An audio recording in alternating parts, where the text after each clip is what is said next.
સમગ્ર ભારતભરમાં વિવેકાનંદ જન્મ જયંતિની ઉજવણી કરવામાં આવી રહી છે, ત્યારે તળાજાના ગોપનાથ રોડ ઉપર આવેલી વિશ્વગુરુ વિદ્યાપીઠમાં પણ વિવેકાનંદ જયંતિની અનોખી રીતે ઉજવણી કરવામાં આવી હતી. તેમાં બાળકોએ વિવેકાનંદના જીવન અને આદર્શોના વિચારો રજૂ કર્યા હતા. આ ઉપરાંત અખિલ ભારતીય વિદ્યાર્થી પરિષદ દ્વારા વિશ્વગુરુ વિદ્યાપીઠમાં વક્તૃત્વ સ્પર્ધાનું આયોજન કરવામાં આવ્યું હતું. તેમાં અખિલ ભારતીય વિદ્યાર્થી પરિષદના ભાગ સંયોજક ગૌરવ ચૌહાણ, લાલજીભાઈ લકીરાજસિંહ અને પાવઠી પ્રાથમિક શાળાના આચાર્ય નટુભાઈ પણ ઉપસ્થિત રહ્યા હતા.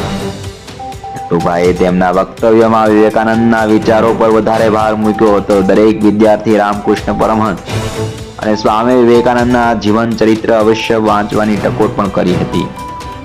આ ઉપરાંત પેકિંગ ફૂડ અને સોશિયલ મીડિયાથી દૂર રહેવાની અને મોબાઈલની જગ્યાએ હાથમાં પુસ્તક એક આદર્શ વિદ્યાર્થી તરીકે રાખવું જેવી તેવી ટકોર પણ કરી હતી. આવા સમાચાર સાંભળવા માટે અમારી ચેનલને લાઈક કરો, શેર કરો અને સબસ્ક્રાઇબ કરો. આભાર. Philosopher, writer and a Hindu monk. He was born on 12 January 2016. His birth name was Vishwanath Dutt. His father was Vishwanath Dutt was a lawyer in High Court of Calcutta. His mother Bhuvneshwari Devi was a spiritual person.